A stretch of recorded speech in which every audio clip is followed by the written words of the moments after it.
Right, there is a lot to talk about with our local Congressman Brian Bilbray, and one of the things he wants to talk about is the shootout along the border where a Border Patrol agent got shot. Congressman, good morning to you, and we'll get to some other things as well. How are you doing?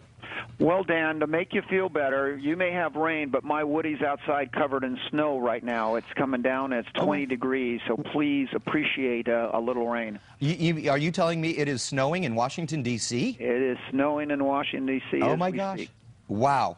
All right, let's talk about a few things. First of all, I know that you're angry about this border shooting, and it was really a gun battle, a shootout, Wild West style.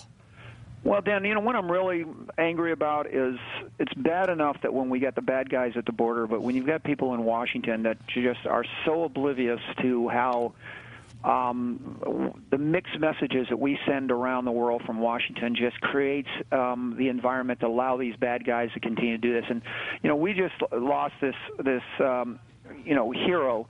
And Agent Terry wasn't, he was out fighting the bad guys, trying to protect the illegals. And, you don't hear Border Patrol agents being given credit for how much effort they make at trying to protect people that are being enticed by things like amnesty and the political maneuvers to come into this country legally. And you never hear people stand up and say, oh, I didn't know that that Border Patrol agents actually had special squads to try to protect these guys. I mean, we lose over 350 illegals every year along our border, but nobody in Washington talks about that. They just talk about, rewarding illegal immigration and rewarding the smugglers that make money off of preying off these people. And now we've got a guy who was out there trying to protect somebody that now is sadly the family has lost his father and son. Yeah, that is so sad. And yeah, I mean, obviously there is a humanitarian side to the Border Patrol. Obviously they want to keep illegals from coming in, but they want them to be safe.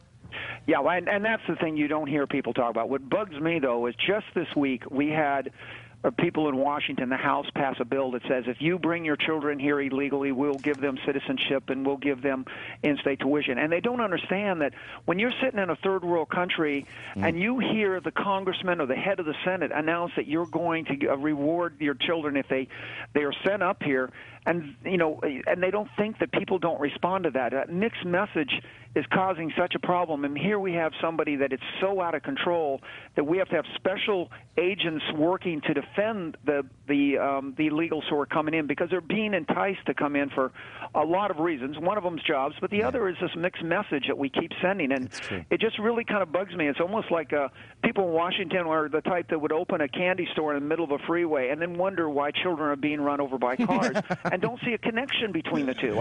They're so insulated from the reality of the border. It really frustrates me, and I apologize. When I see a tragedy like this, it makes me want to get on the floor and just scream. Well, you do that, and we'll definitely listen.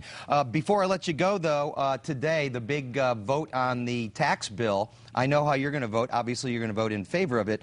But I guess very quickly, there's going to be a lot of belly aching before they finally approve this thing.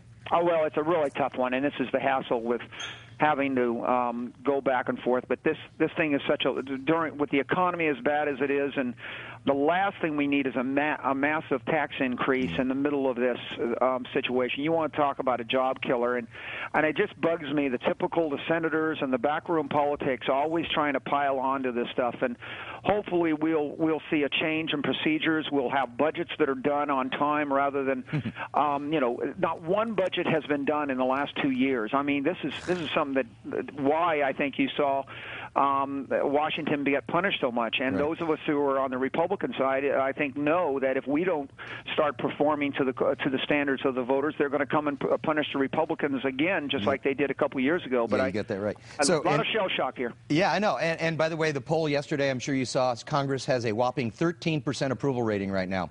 Oh, yeah, that's the problem. It wouldn't be so bad, but my wife has a lower opinion of us than even the general public. Well, we're all watching. Congressman Brian Bilbray, thank you so much. We'll see you when you get back. Thanks a lot, Dan. Look forward to trying to get home for Christmas, but we'll hopefully try to get the people's work done before we leave. We appreciate that. Thanks a lot, Congressman. All right.